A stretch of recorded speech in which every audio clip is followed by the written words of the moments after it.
Okay. And then so now what I do is I'm going to go to the deal analyzer. I'm going to share that and we'll just look at the numbers. Okay. And let's see if we have any questions before I do that. As a new owner of a facility, do you make any effort to personally meet and talk to owners or competitors? Yeah, I mean, we actually go and we actually try to rent a unit at every single one of the facilities. And so, like, for instance, we just closed on a facility like maybe 2 weeks ago, right before Thanksgiving, 2 or 3 weeks ago. And for our due diligence, my husband, there was 4 facilities within less than a mile around us. So he went to every single one of them and he tried to, they all had like offices and stuff. And so he tried to rent from them and try to get prices and stuff. And that's how we got really the true price. Because on the website, sometimes they say, different prices than what they're giving you if you go in and stuff like this too.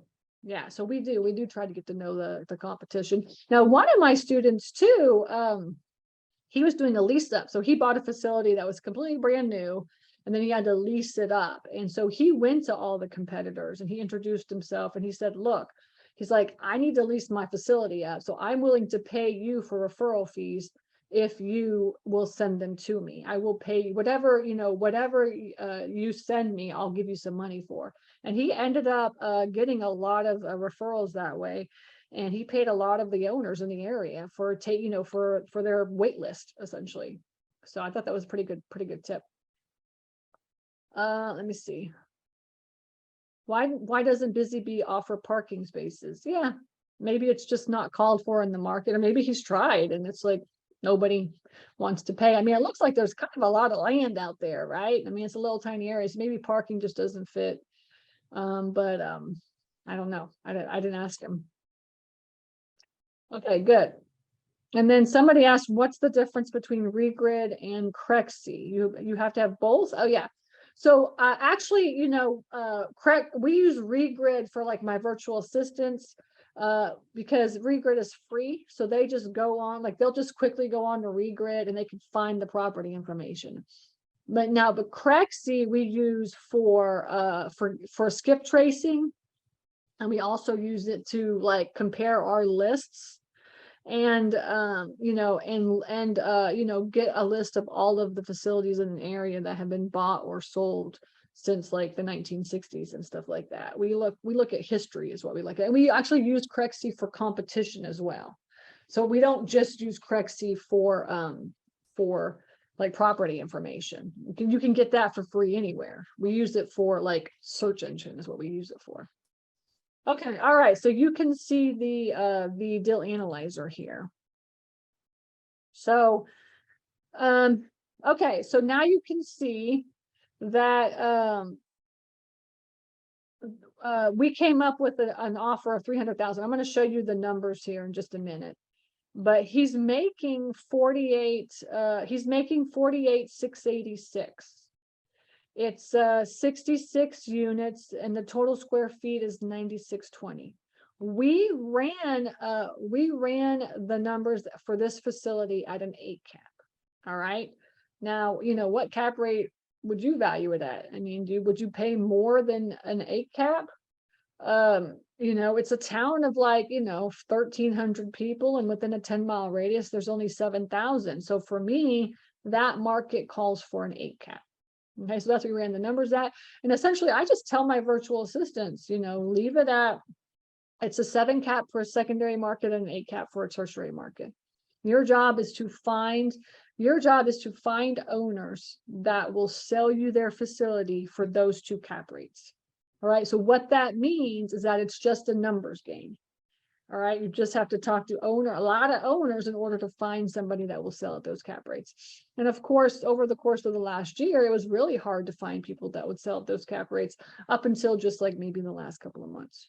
All right, so now students are really trying to, really finding 7 and 8 caps. Now in Utah and Nevada, it's really hard. And the West Coast is really hard, but we just found one guy that was like, is very reasonable on his price actually. And so we put an offer in. We put an offer in on that one, and we're waiting to hear back on it. But this one, he came back and he said, we're like way off.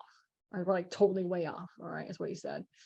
But okay, so you can see that he's full, right? He's at 8%. And so we didn't put any, any CapEx or anything, and there's not really anything that needs to get done.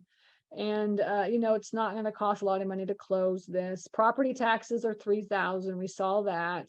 Utilities are really low. Insurance is $2,500. And then we have our property maintenance and staffing. Property maintenance is just the boots on the ground person.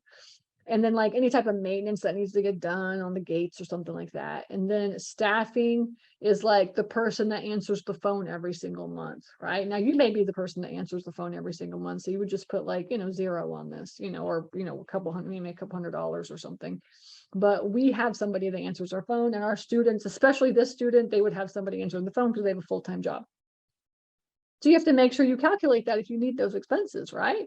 Now, you don't want to go off of the owner's expenses. You want to go off of your expenses, right? I mean, a lot of people are just so concerned about what the owner is spending. But the truth is that it's really what you're spending is what you should be looking at. What is it going to cost you to run the facility? Right? This is kind of this is our numbers. We run our numbers at 38%. Which is really high, honestly, but just gives us a buffer, it gives us that buffer. A lot of students really will lower the rate, say, okay, this is a small facility and I think I can run it for a little bit less, but like us personally, we have, overhead and stuff. So we run our numbers at 38%. And then there's the software plus the merchant fees, the marketing, and then a mortgage if you had a mortgage. And we'll get into that here in just a second. And so as you can see, just by putting the info into this page putting your inputs in on the info page, if you bought it at $300,000, you would be at a 1.38 DSR, right? And, and that's what you want to be. You want to be at a 1.3 if you're going to get bank financing. Right. And so that's one of the things that we tell our students, and we tell the owners is like, look, you want us to get finance? Guess what? All banks are asking for more money down, and there's like super high interest rate.